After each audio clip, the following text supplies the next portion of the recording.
The major challenges at the moment are that the country doesn't really have a carbon pricing mechanism in place. So there's nothing that's been done to, have a measurement or a reporting or verification system. So companies are doing it individually. So there's no basically system to measure all this stuff. So companies are putting up their own, water plants, effluent treatment plants. They're putting up their own water recycling plants based on their customer base. So let's say you're serving customers in Europe. So Europe will have its own, requirements of effluent treatment, of recycling.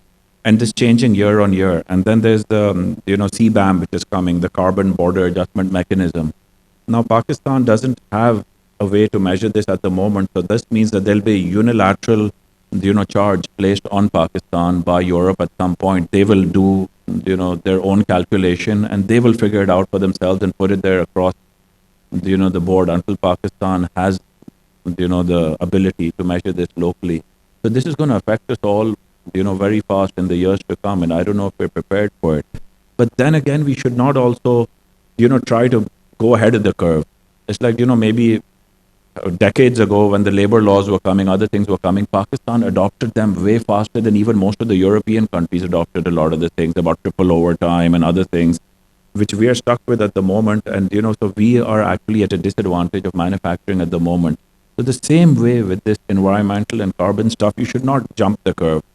For example, we've put a carbon levy on furnace oil just last year in the budget of something like 60%. That means at that time, if furnace oil was 120,000 rupees, your levy was 80,000 rupees. That meant that every generator which was producing with furnace oil had to shut down.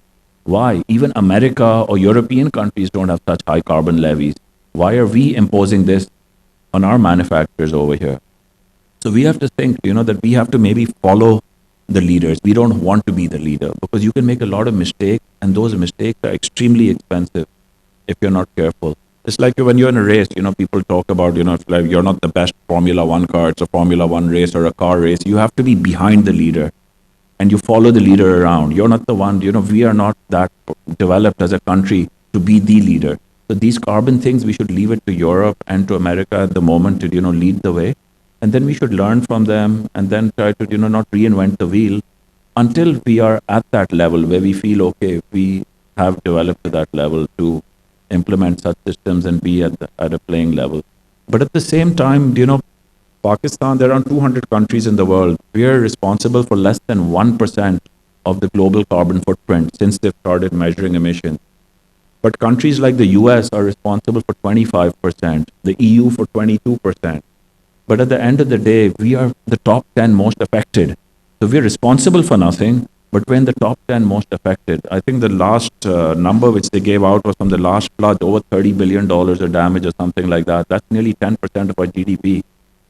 So, there has to be an equitable way for these mechanisms to work, where the countries that are responsible end up bearing more of the cost than the ones that are affected. If they're just going to put all their costs on us and they're going to put it on our manufacturing chain, which is already running on razor-thin margins, I think the world has to actually come up with a very fair mechanism going forward. And I think we need to also, as a country, make sure that our rights and fundamental rights on this are maintained and that we are not, the money is not sucked out of the country. Because when they went through their industrial revolutions, they didn't have all these things. They didn't have all these human rights or climate change and all this stuff, all this cost. So they developed at a very cheap rate. Now they're expecting us to pay all these things. And then all the toys that come with all these things are produced by them. So we have to purchase all these plants from them to become compliant to them. So this just seems like, a bit unfair to me that they're making us responsible to bear the brunt of this cost. I think that summed it up. Yes. So you've addressed the part of compliance very well, that we don't have to be leaders, we can follow others and learn as we go.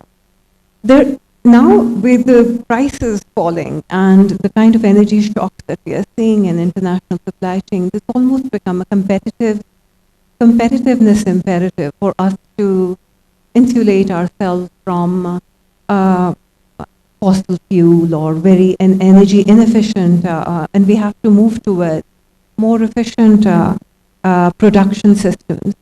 And ginning, as we spoke earlier, hasn't been able to evolve. the incentives are not in place. So that's going to hurt our competitiveness. And so we should be able to look at some kind of climate finance or other sources of funding. What kind of incentives do you think should be in place to enable that shift? Because it's going to affect our competitiveness also if we do not make the shift right yes, now. I definitely agree with that. And I think with fossil fuels, where the way they've increased and the renewables, the price has come down. But for plants that have a large scale, this is tens of millions of dollars of investment. And the thing is that countries normally, or companies in other countries, don't need to do these investments. So when we're responsible to do these investments, it makes us uncompetitive. Rather than investing in capacity to export or to manufacture, we're investing in capacity to produce electricity. Producing electricity is not our job, but we're doing it because the government is not efficient or they have too many systemic losses. So, I mean, somebody like Fahad Chanoy will be able to tell you better about the transmission losses, because that's his business, and he's going to be able to tell you. But these inefficiencies are passed on to us. So if there are losses in transmission, if there's any inefficiency, if, there are any agreements which have been made which are, not efficient, everything is passed on to the manufacturer. So how much can the manufacturer absorb? And I agree with you, green financing definitely needs to be there, but it has to be there with checks and balances, so it's not misused. And the finance is not, used in other avenues or other areas. And also, there's things which happen along with, being able to finance it. Like, let's say wheeling. Now you put up the plant. If the wheeling policies are not clear or they're not commercially viable, there's no point putting up this equipment if you need to, transmit the electricity somewhere else. So there are a lot of policies and things which have to happen in parallel rather than sequential, because you put up a plant and you don't have right of way, right of passage. You can't take the electricity. There's a lot of things like that are related to this. It's very challenging. It's not easy. And, I think people like yourself and the Planning Commission will have to, actually work and come up with plans of how to implement this in the most efficient manner.